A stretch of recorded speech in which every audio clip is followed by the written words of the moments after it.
वृंदावन की चींटियाँ। एक सच्ची घटना सुनिए एक संत की। वे एक बार वृंदावन गए। वहाँ कुछ दिन घूमे फिरे, दर्शन किए। जब वापस लौटने का मन किया तो सोचा भगवान को भोग लगाकर कुछ प्रसाद लेता चलूं। संत ने रामदाने के कुछ लड्डू खरीदे, मंदिर गए, प्रसाद चढ़ाया और आश्रम में आकर सो गए। सुबह ट्रेन पकड़नी थी, अगले दिन ट्रेन से चले। सुबह वृंदावन से चली ट्रेन को मुगलसराय स्टेशन तक आने में शाम को हो गई। संत ने सोचा अभी पटना तक जाने में 3 घंटे या 4 घंटे और लगेंगे।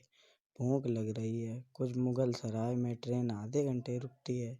चलो हाथ पैर धोकर संध्या वंदन करके कुछ पा लिया जाए। संत ने हाथ में पैर धोए और लड्डू खाने के लिए डिब्बा खोला। उन्होंने देखा लड्डू में चींटे लगे हुए हैं। उन्होंने चींटों को हटाकर 1-2 लड्डू खा लिए। बाकी बचे लड्डू प्रसाद बांट दूंगा ये सोचकर छोड़ दिए। पर कहते हैं ना, हृदय नवनीत संत हृदय नवनीत समाना। बेचारे को लड्डुओं से अधिक उन चींटों की चिंता सताने लगी। सोचने लगे ये चींटे वृंदावन से इस मिठाई के डिब्बे में आए हैं। बेचारे इतनी दूर तक ट्रेन में मुगलसराय तक आ गए, किंतु भाग्यशाली थे, इनका जन्म वृंदावन में हुआ था।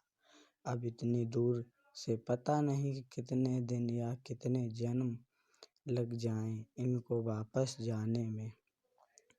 पता नहीं ब्रज की धूल इनको फिर कभी मिल भी पाएगी या नहीं। मैंने कितना बड़ा पाप कर दिया, इसका वृंदावन छुड़वा न दिया। नहीं, मुझे वापस जाना होगा। और संत ने उन चींटों को वापस उसी मिठाई के डिब्बे में सावधानी से रखा और वृंदावन की ट्रेन पकड़ ली। उसी मिठाई की दुकान के पास गए, डिब्बा धरती पर रखा और हाथ जोड़ लिए।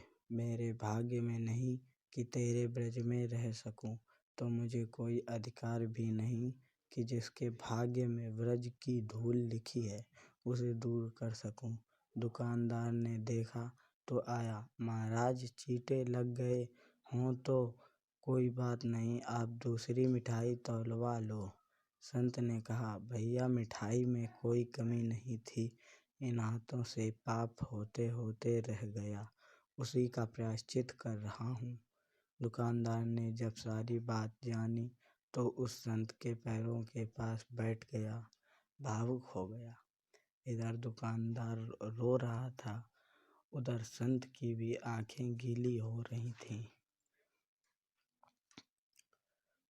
बात भाव की थी, बात उस निर्मल मन की थी, बात ब्रज की थी, बात मेरे वृंदावन की थी, बात मेरे नटवर नागर और उनकी राधा रानी की थी, बात मेरे कृष्ण की राजधानी की थी। बूझो तो बहुत कुछ है, नहीं तो बस पागलपन है। बस एक कहानी है, घर से जब भी बाहर जाएं तो घर में विराजमान अपने प्रभु से जरूर मिलकर जाएं, और जब लौट कर आएं तो उनके ज़रूर मिलें, क्योंकि उनको भी आपके घर लौटने का इंतज़ार रहता है। घर में यह नियम बनाइए कि जब भी आप घर से बाहर निकलें तो घर में मंदिर के पास 2 घड़ी रहकर कहें, प्रभु चलिए, आपको साथ में ही रहना है।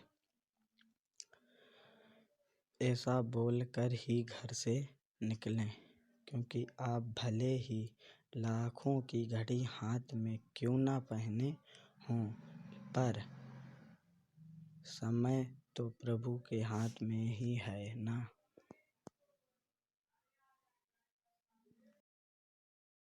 अगर आपको ये कहानी अच्छी लगी हो तो लाइक करें और चैनल को सब्सक्राइब जरूर कर दें।